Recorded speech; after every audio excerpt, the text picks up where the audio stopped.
Good evening বন্ধুরা।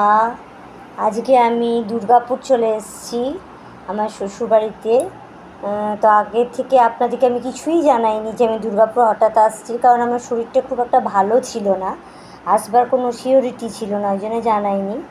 তো আজকে সকালবেলাতে বলতে বেলা হয়ে গেছিলো, ওই 11:30-12টার সময় আমি এসেছি। তো আস্তে আস্তে অনেকটা বেলা হয়ে গেল বলে আর ক্যামেরা ধরলাম না। তো ভাবলাম চলুন আমাদের বাড়িরই কালীবাড়ি, মানে কালী মন্দির, সেটা ঘুরিয়ে আপনাদেরকে আজকে দেখায়। এখানে আমাদের যখন অমাবস্যাতে বা কালী পুজোর সাথে বলিদান হয়, এখানে বলিদান হয়। আর এই যে চাতালটা দেখছেন, এখানে আমাদের যখন গাজন হয়, শিবের গাজন হয় চৈত্র মাসে, তখন ভক্তরা এখানে বিশ্রাম নেয়। তারপরে ধরুন এই যে মঙ্গলবারে পুজো যখন হয়, তখনও ধরুন অনেকে যখন ভিড় থাকে অনেকে বিশ্রাম নেয় বিভিন্ন পুজোতে। আচ্ছা, আর এখনও দেখুন মন্দির খোলেনি, কিন্তু মন্দির খুলতে খুলতে মোটামুটি ওই 6টা এরকম হয়। 6:30 নাগাদ আমাদের আরতি হয়। তো পুরোহিত মশাই আসেন, তারপরে মন্দির খুলেন। আর এটা হচ্ছে ভৈরবনাথের থান আর কি, ভৈরবের পুজো হয়।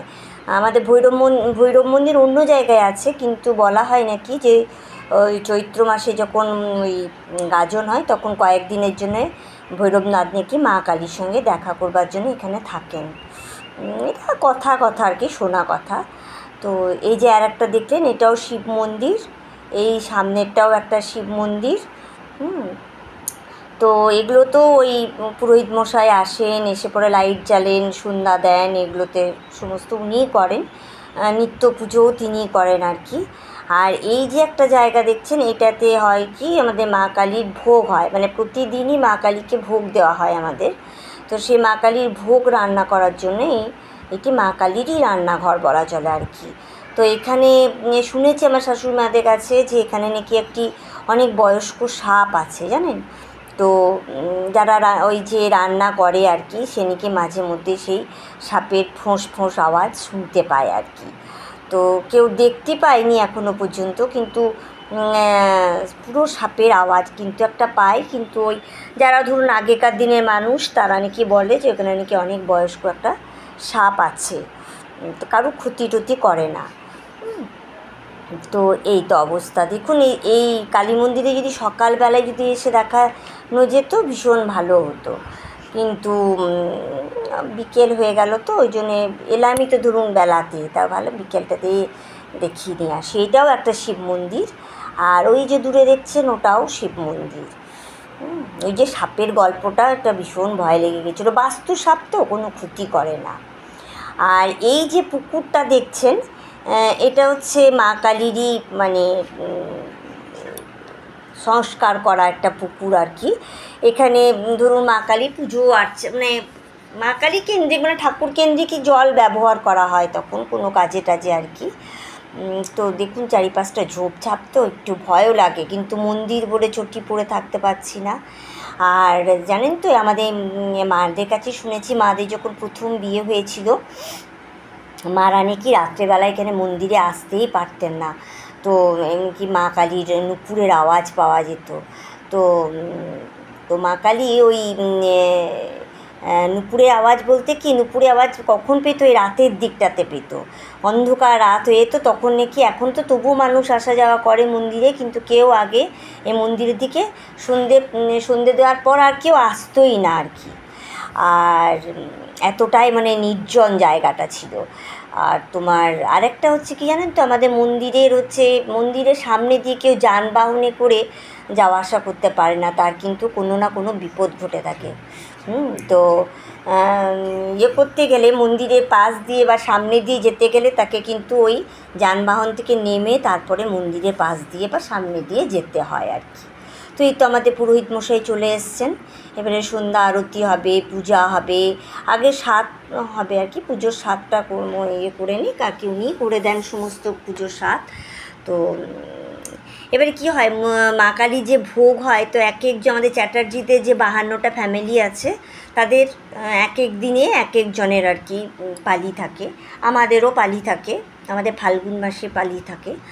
তো তারাই আর কি কেউ কেউ ভাত ভোগ দেয়, কেউ পোলাও করে দেয়, কিন্তু মাছটা মাস্ট, আমাদের মাছ দিতেই হবে। সবজি থাকবে, মাছ, তারপরে তোমার চাটনি, পায়েস, হ্যাঁ, ডাল, ভাত থাকে, আবার পোলাও থাকলে পোলাও, এই আর কি। তো আবার যখন এই বিকেলবেলাতে আরতি হবে তখন এই আরতির প্রসাদও তাকেই দিতে হয়। তখন লুচি, জিলাপি, হ্যাঁ, শীতলের যে প্রসাদটা সেটাতে লুচি, তারপরে জিলাপি, কেউ মিষ্টি টিষ্টি এইসব দেয় আর কি। আর এই মন্দিরে আমাদের জানেন তো, এই যে উপরের খোপটা দেখাচ্ছে আপনাদের, এখানে দুটো প্যাঁচা সবসময় থাকে। তো সবসময় দেখা যায় না, যাদের ভাগ্য ভালো হয় তাদের দর্শন হয়, কিন্তু যাদের ভাগ্য ভালো হয় না আর কি বলবো,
যে মন্দিরের আরতির পর প্রসাদ নিলাম ঠাকুরমশাইয়ের কাছ থেকে, মানে আমাদের পুরোহিত মশাইয়ের কাছ থেকে।